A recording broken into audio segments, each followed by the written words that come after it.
Praise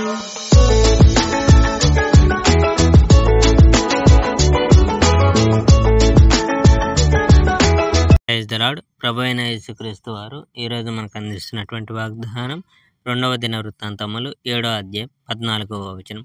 నా జనులు చెడు మార్గములను విడిచిన ఎడల వారి దేశమును స్వస్థపరచుదును. యెహోవా సొలొమోను వద్దకు రావడం. సొలొమోను ఆలయాన్ని, రాజభవనాన్ని నిర్మించడం పూర్తి చేశాడు. ఆలయ నిర్మాణంలోను తన ఇంటి నిర్మాణంలోను సొలొమోను అనుకున్న పనులన్నీ పూర్తి చేశాడు. ఆ రాత్రి యెహోవా సొలొమోనుకు దర్శనమిచ్చాడు. యెహోవా ఇలా అన్నాడు, సొలొమోను, నీ ప్రార్థనను నేను విన్నాను. బలులు ఇవ్వడానికి అనువైన ప్రదేశంగా ఈ స్థలాన్ని నేనే ఎంపిక చేశాను.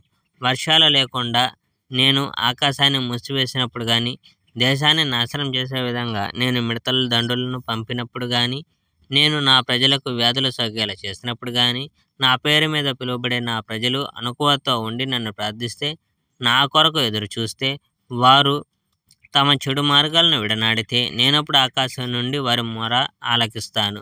నేను వారి పాపాలను క్షమిస్తాను. నేను వారి దేశాన్ని బాగు చేస్తాను. నేను నా నేత్రాలను తెరిచి ఉన్నాను. నా చెవులు ఈ ప్రదేశంలో చేసిన ప్రార్థనను వింటాయి. ఇక్కడ నా పేరు శాశ్వతంగా ఉండేటట్లు నేను ఈ ప్రదేశాన్ని ఎంపిక చేసి దానిని పవిత్రంగా మార్చాను. అవును, నా కళ్ళు, నా హృదయం ఇక్కడ ఈ ఆలయంలో ఎల్లప్పుడూ ఉంటాయి.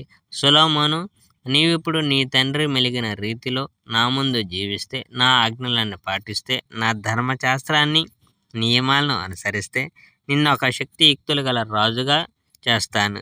నీవు రాజ్యాన్ని సుస్థిరమైనదిగా చేస్తాను. నీ తండ్రి అయిన దావీదుతో అదే ఒడంబడిక చేశాను. దావీదు ఇశ్రాయేలు రాజుగా నీ కుటుంబంలో ఒకడు కొనసాగుతాడు అని నేను చెప్పి ఉన్నాను. Praise the Lord. May God bless our India.